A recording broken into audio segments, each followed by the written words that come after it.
Big news for the Knicks. They trade Kristaps Porzingis to Dallas. Knicks get back guard Dennis Smith Jr., DeAndre Jordan, Wes Matthews, and 2 first-round picks. Going to Dallas, KP, Tim Hardaway Jr., Trey Burke, and Courtney Lee.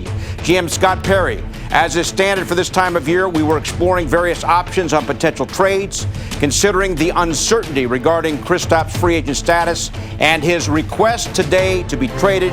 We made a trade that we are confident improves the franchise. So KP going to Dallas, and the Knicks are going to have a lot of cap space this summer.